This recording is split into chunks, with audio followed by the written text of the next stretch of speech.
Hello, hello, hello, and welcome to today's character creation.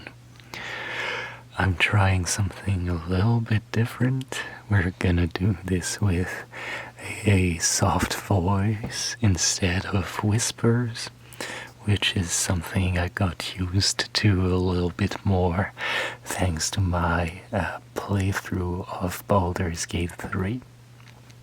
Let me know if you like it. And we're also gonna do a little something different with the character creation because I got a comment that I really liked from the Lone Wolf who suggested I multiclass for my next character creation. And I thought, you know what, that sounds like a great idea. So, get cozy, relax. We're gonna go on another adventure of creating a totally new character.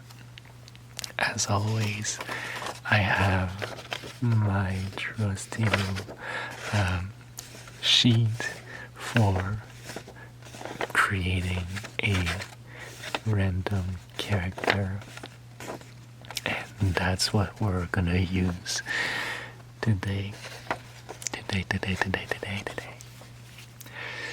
So, how we're gonna do this time is, as usual, I'm gonna roll a percentile die for my race and a d10 for my background, but instead of rolling just one d12 for my class, I'm gonna roll 2, and I'm gonna roll d4s to know how many levels of each class I have to integrate in this character creation video.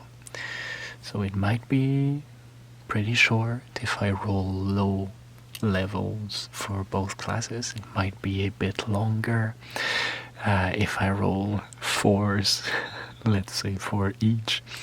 But bear with me, I think we can make something pretty interesting today with that.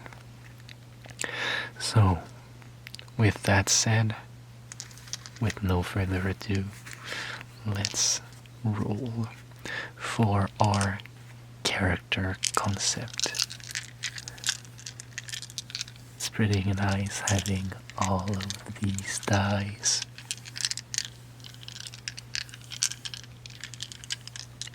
Makes a little more clicks than usual.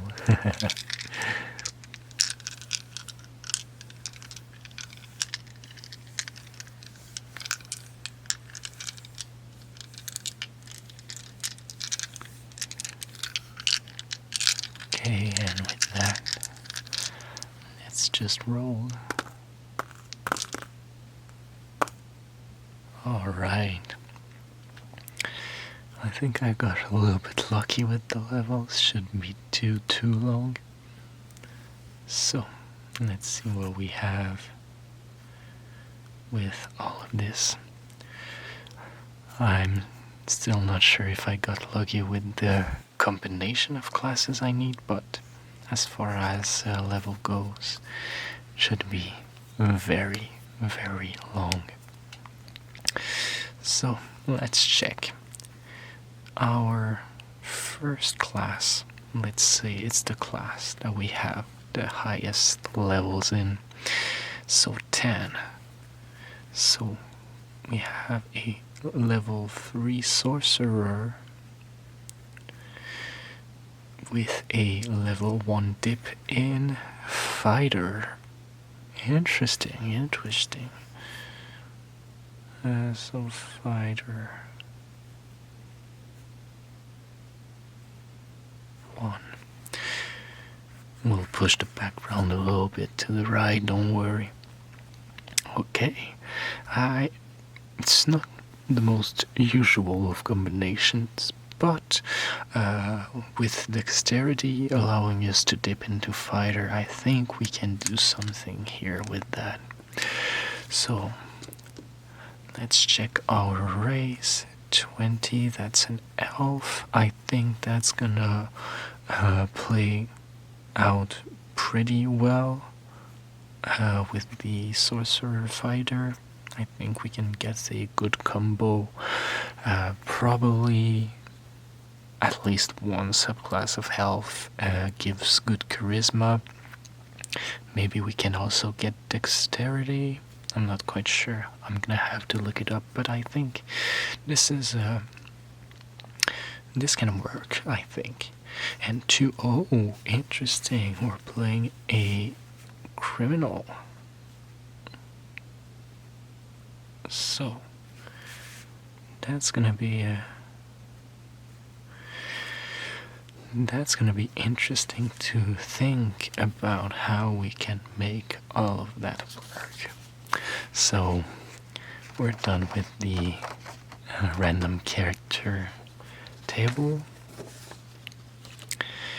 and not sure if I should roll stats right now, or you know what, let's do it. Let's roll everything we have to roll, and then we can start getting into the nitty-gritty of creating the character itself. Oh. As usual, I use the 4d6 method, so we've got 6 rolls to make every time I add up the 3 lowest numbers, and we have an incredibly strong start here. So that's 17. That's probably gonna go in our charisma, but maybe we're gonna have to put it in our dex to make sure we can actually multiclass with the fighter. But we'll see. But with a start like this, I get pretty confident. Not bad. That's a 12. Yes, 12. That's very decent. That's a very good start. Maybe if I got like a 14, I think is the minimum you need. So if I got a 14, I could put in dex. I think that would be great.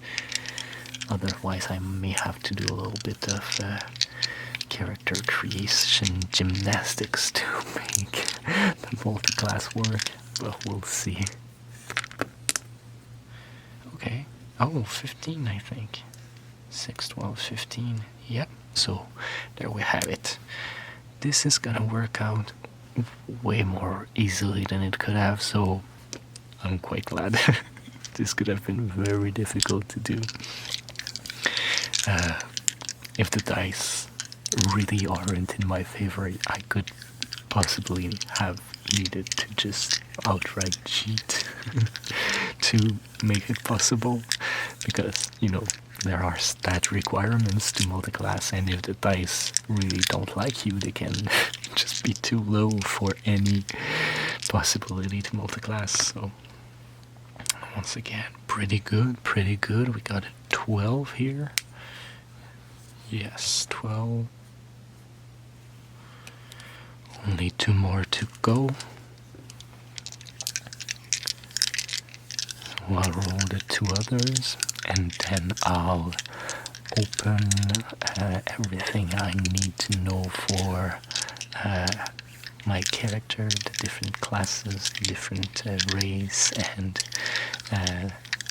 well, the different race subclasses and the criminal background. Once again, very good. So these are very strong stats for this character. And you know, it's fun to have sometimes, but if I could have maybe one One flaw here, one lower roll. I would not say no to that. Could be very nice. It's always cool, I think, to have that one little thing you're not so good at. Makes the characters a little bit more based in, I don't know, reality. They're not, but you get what I'm saying. They're a bit more relatable.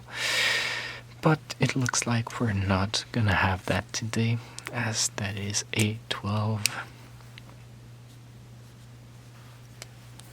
So, very strong stats all around, and I'm sure we can make this work. So I'm gonna take a little moment just to check everything I need, and I'll be right back. Okay, so I went and checked everything I believe I need to keep this character creation going. So, the first thing we're gonna do is, as usual, our race. So, we have the elf race. And the first thing we get for that is an ability score increase. So I think I'm gonna place all of my ability scores right now, so we can just keep going with the features and the things we get with the race. So, of course, our 17 is gonna go in charisma, because we are, first of all, a sorcerer, so that's gonna be our spellcasting ability and our main ability. So 17 is gonna go in charisma.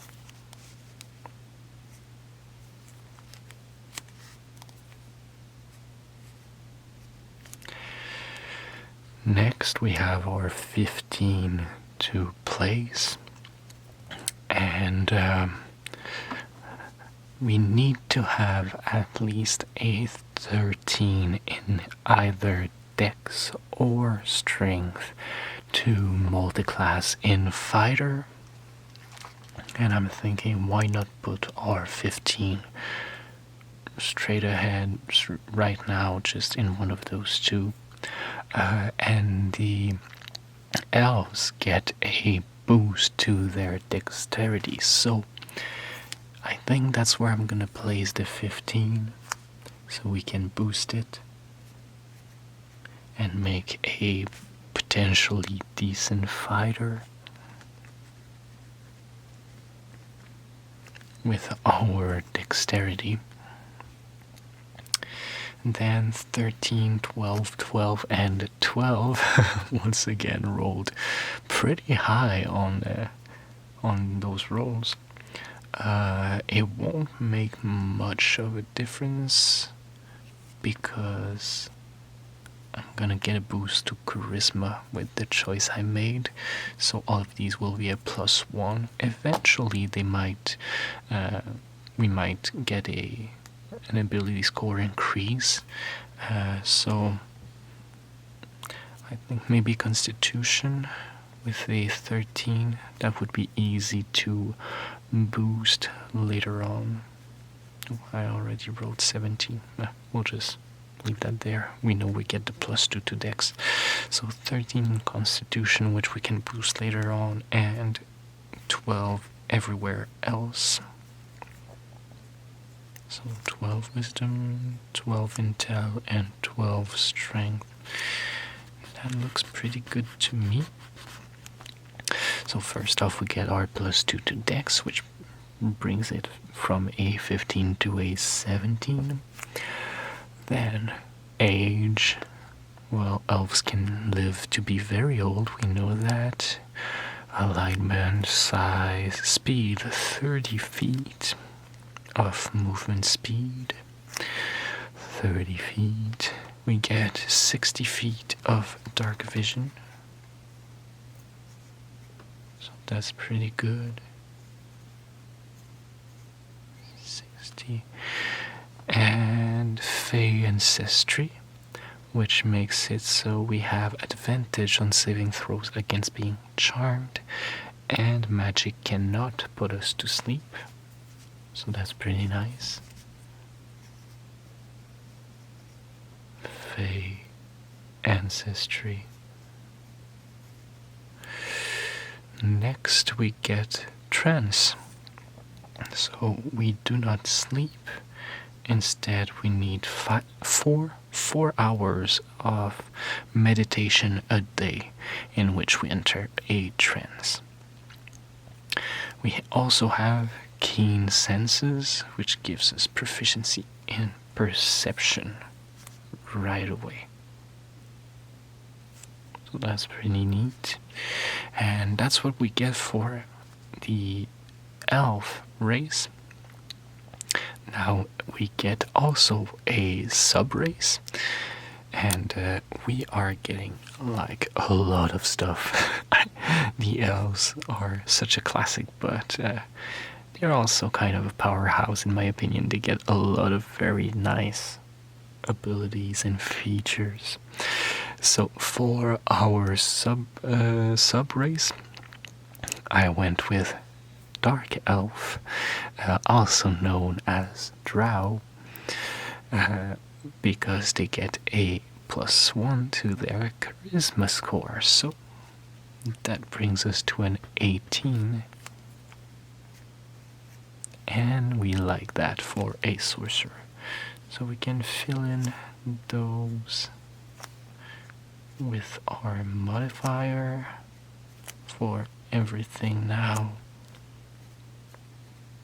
There we go. So that's the ability score increase. We also get superior dark vision. We have 120 feet instead of only 60. So that's pretty good. We get sunlight sensitivity. Sunlight sensitivity. Oh, almost ran out of space there. Which gives us disadvantage on attack rolls and perception check that rely on sight when we or the target of the attack are in direct sunlight. So that's a bit of a disadvantage we get as a dark elf. But I think it's gonna tie in nicely with what I have in mind for sorcerer and our criminal background. We also get then drow magic, so we know the dancing light cantrip and the fairy fire, and ta-da! I think it's the first time I have this this spell sheet. So dancing light,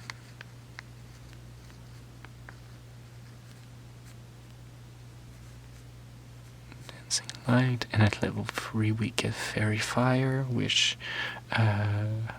we will be level 3, so I'll just write it down right now. I think it's a level 2 spell. Fairy fire.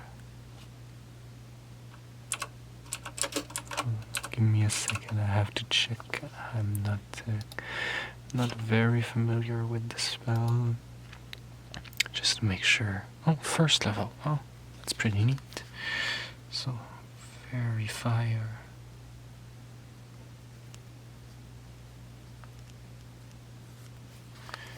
There we go. So we already have 2 spells, we know. Which is gonna be pretty nice. And the drow weapon training, which would be relevant in other cases, but I know we're gonna get the fighter multiclass, so I'm not gonna bother today, because we'll get all of those with our fighter anyway.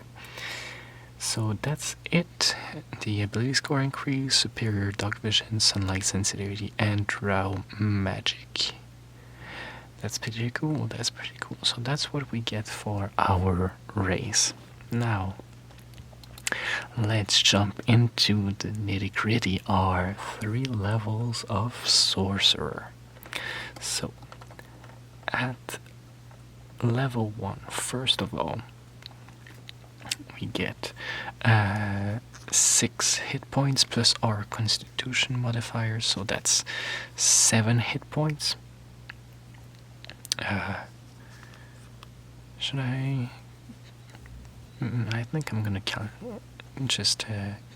the hit points for the 4 levels right now. So that's 7 hit points at level 1, plus 5 at level 2, so 12, plus 5 at level 3, so 17.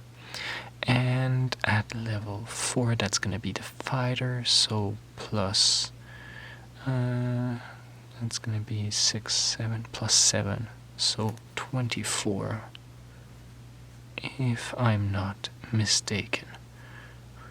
Please let me know in the comments if I got that wrong, but I think that's the standard. That would add up to 24. It checks out in my mind, so I'm gonna keep it that way.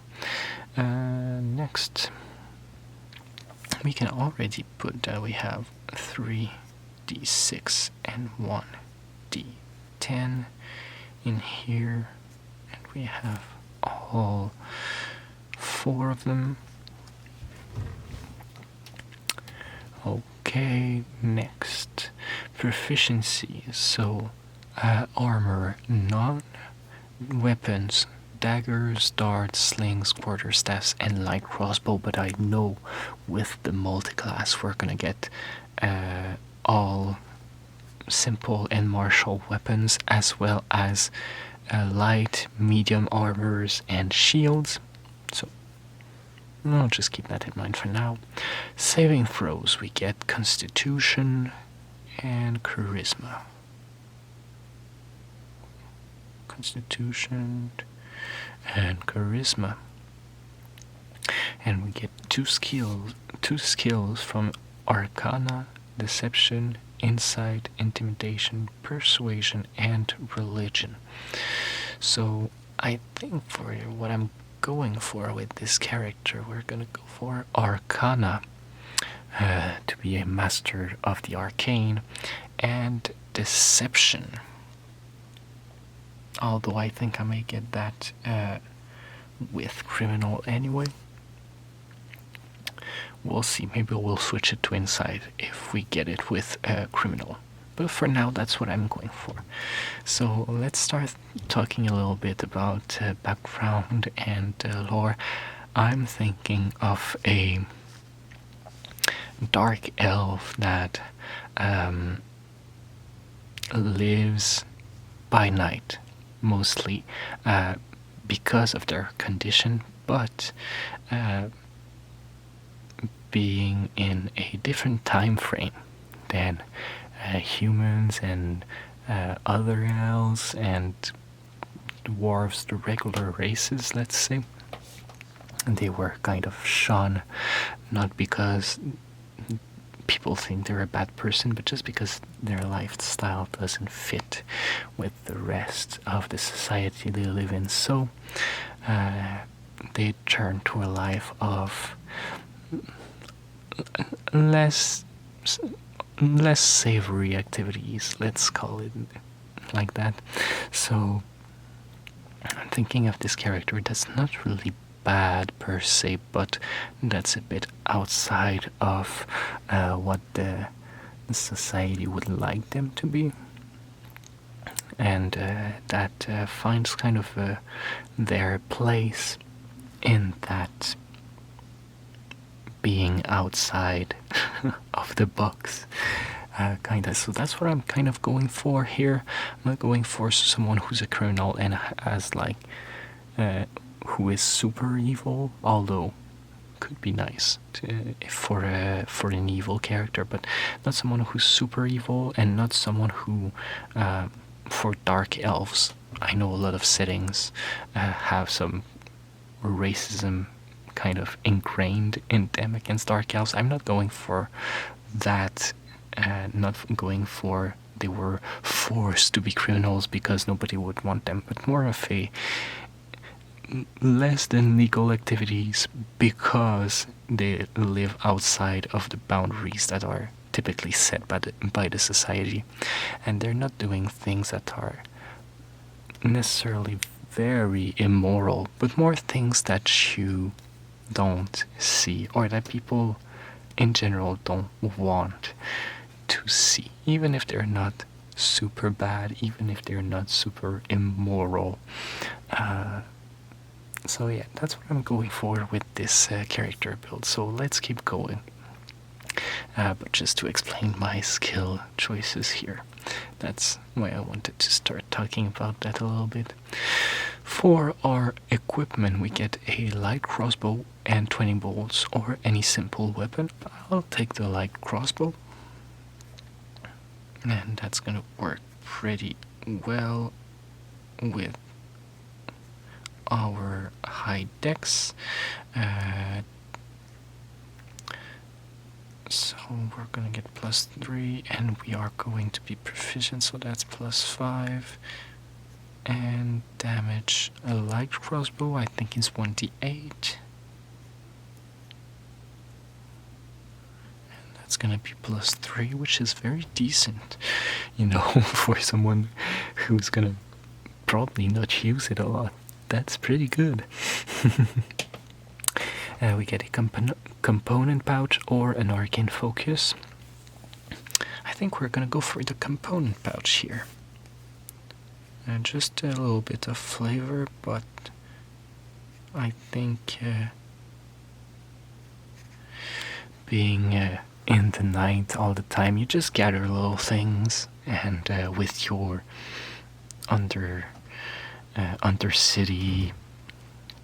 liaisons, you can gather little bits of magical or arcane infused components. So I think that would fit well for this character, not to have a focus, but just little bits of the stuff they need to cast the spells with components. Next, we get a Dungeoneer's pack or an Explorer's pack. I'm gonna go for Explorers here. Not the biggest choice to make, but I like the Explorer's pack.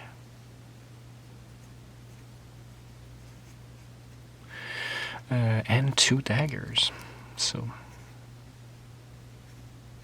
dagger.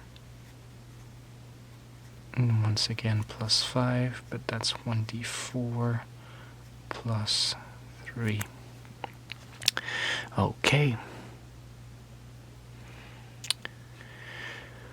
We also get spellcasting. So at level 3 of our sorcerer levels, we're gonna know 4 cantrips in addition to the ones we know because of our race and subclass. We have 4 level 1 spell slots and 2 level 2 spell slots. I'm not gonna choose spells today. That would be a little bit longer than I would like, but do let me know if you have spells that you would that you think would fit this character well. I am quite interested to know what you think would work well for such a character. I can probably just put spellcasting ability, that's charisma. Spell save DC, that's 8 plus 2 plus 4, so that's 14, I think. Sounds about right. Spell attack bonus plus 6, so that's done. Alright, so that's it for our spell casting. Next. What do we get? We get our Sorcerer's Origin. So, as someone who's gonna be in the shadows and in the night, I thought the Lunar Sorcery could be nice. Once again, fitting this idea of they're not necessarily a bad person, they are not necessarily evil, but they roam the night is their domain, and they have this deep connection with the moon and the spirits of the night that allows them to channel this arcane energy they need to cast spells. So I'm thinking lunar sorcery here would fit well, and fit this idea of they're not evil. What they do is it's not bad, but it's a little bit just in the dark. So that's what I'm gonna go for.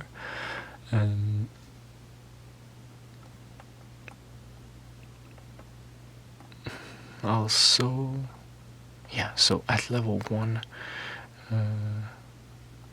oh, that's interesting. So whenever you finish a long rest, you can choose what lunar phase manifests its power through your magic, and depending on what phase you choose, you have a different set of spells that go in your prepared spells without taking up any space. That's pretty cool. And you can cast the first level spell of the associated phase once without expanding a spell slot. That's really nice. I quite like that. So to give you an idea, at first level, the full moon spell is Shield, the new moon spell is Ray of Sickness, and the crescent moon spell is Color Spray. And at the third level, the full moon spell is Lesser Restoration, the new moon spell is Blindness / Deafness, and the crescent moon spell is Alter Self. So that's a nice little mechanic that I quite enjoy, and I think that would be very cool in game. But we also get Moonfire. We know the Sacred Flame cantrip. It doesn't count against the number of Sorcerer cantrips we know, and when we cast it, we can target one creature as normal, or target 2 creatures within range that are within 5 feet of each other. That's really nice. That's a little bit extra damage output for creatures that are clumped up, so I'm all for it. So we get Moonfire.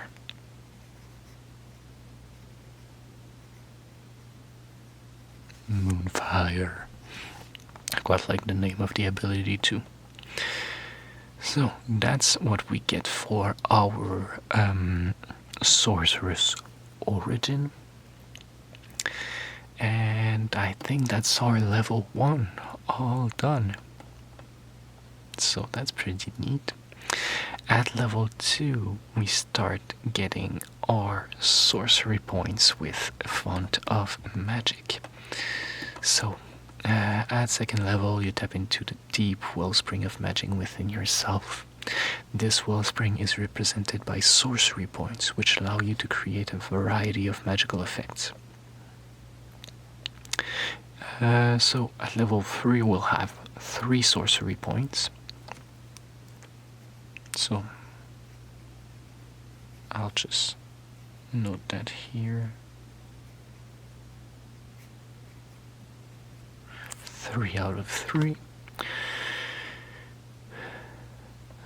You can never have more sorcery points than shown on the table. Fair enough. You can use your sorcery points to gain additional spell slots, or sacrifice spell slots to gain additional sorcery points. You'll learn other ways to use your sorcery points as you reach higher levels. That's gonna be our level 3. So speaking of, that's what we get at level 2, so level 3 right away. So we get our 3rd sorcery point, and we get our metamagic. That's how we're going to be able to use our sorcery points in fun little unusual ways. So we get a list of metamagic options that we can get. I'm not super familiar with metamagic. Sorcerer is not something I play a lot, so I think I will go for something that seems like a safe bet, which is the quicken spell. When you cast a spell that has a casting time of 1 action, you can spend 2 sorcery points to change the casting time to 1 bonus action for this casting, which would allow us to cast a spell and then either use our action to do something else, or we can use Moonfire. So we can potentially deal a bunch of damage if we have people in a small area. So we're gonna take Quicken Spell. Quickened Spell. And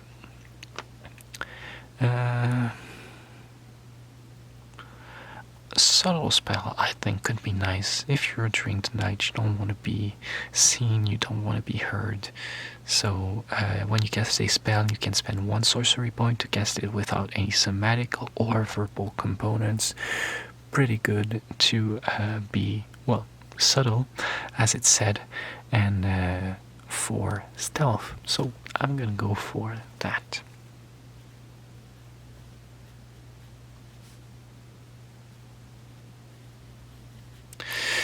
Stealth, always a good choice for a criminal, you know.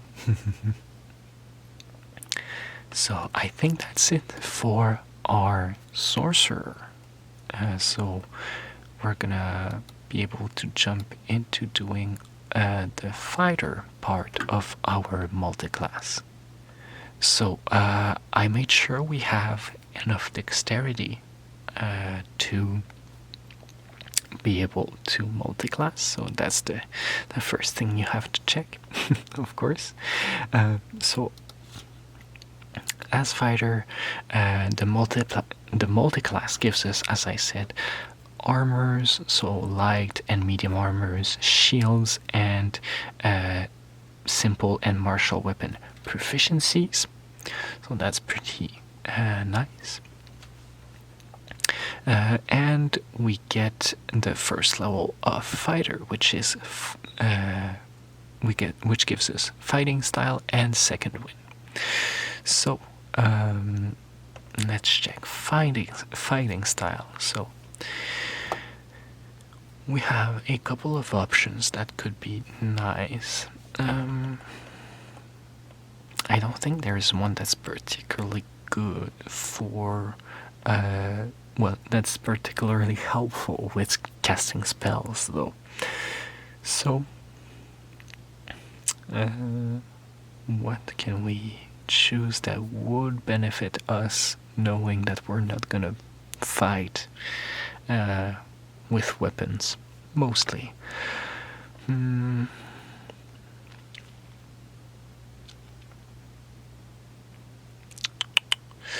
have to think about that. I didn't think about it prior to the video.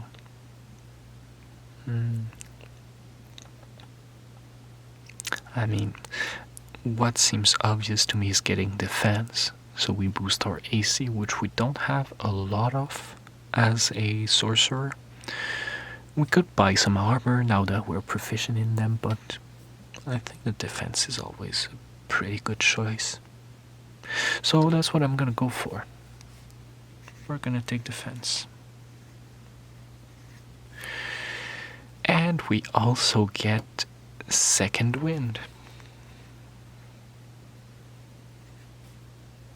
Second Wind, which allows us to regain 1d10 plus 1 hit points as a bonus actions once per short rest. Pretty good ability.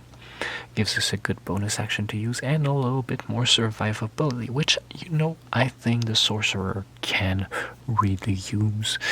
They're not that tanky, so I think that's pretty good for them. And my oh my, I think that's all we have to do for our level ups. Fighting style, second wind. I don't think there's anything else. Our proficiency bonus is still 2. That doesn't change yet. We could definitely add up. So our armor class would be +3, +1 because of the defense. So that's 14. And that's pretty good. We could potentially get mage armor and boost that to a 17, I think. And we could also put on a shield. We have a lot of options for this character, but already 14 for a base armor class for a full spellcaster. That's pretty decent in my mind. We get +3 of initiative, and let's do our criminal before I fill out the sheet. So the criminal background gives us deception and stealth. So yeah, we do get deception, so I'm gonna switch that to insight, and stealth we get also. So I think that's pretty much it. Let's fill this out with this character, who is a dark elf that avoids the light as much as they can, and living in a traditional society above ground. The way they found to avoid the light as much as they can is by living during the night. So through different adventures and circumstances, they started doing little odd jobs here and there, but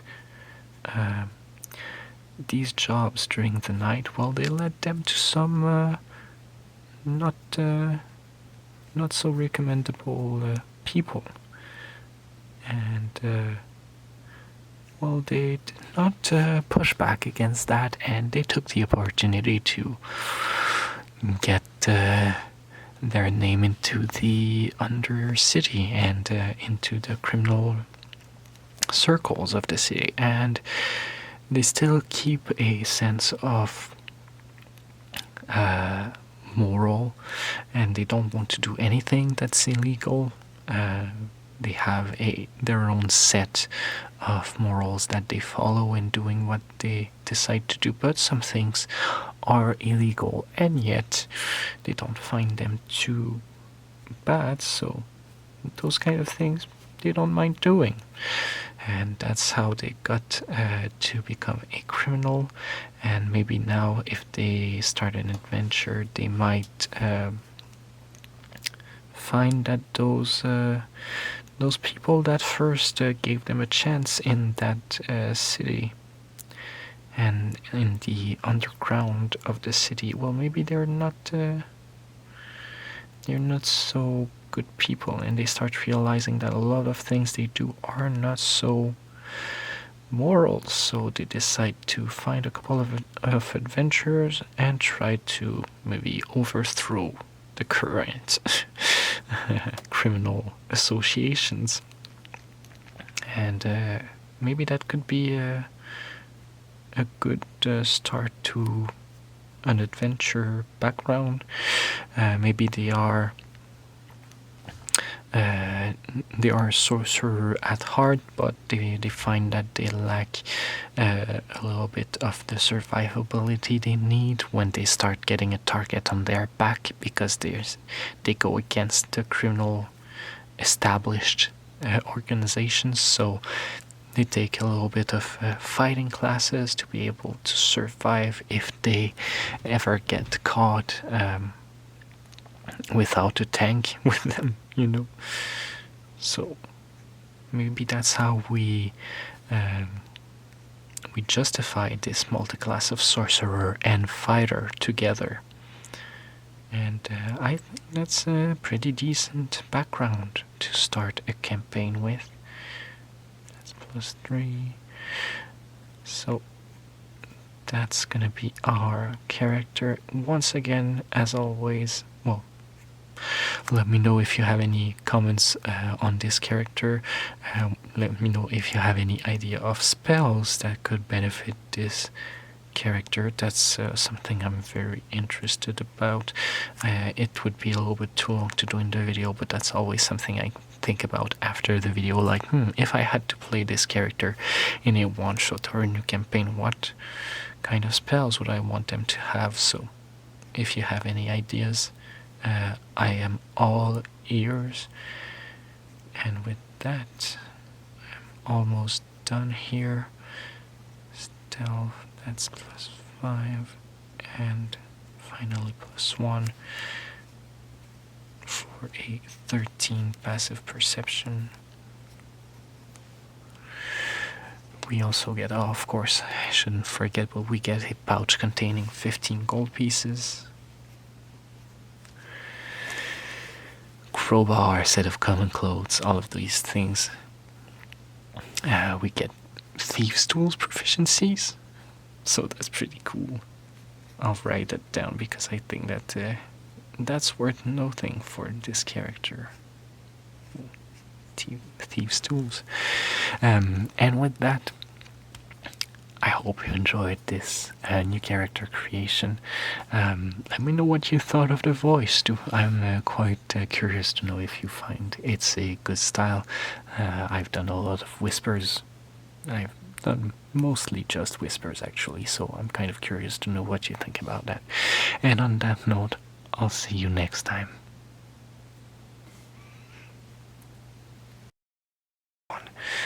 So that's 11 max hit points at level 1. That's very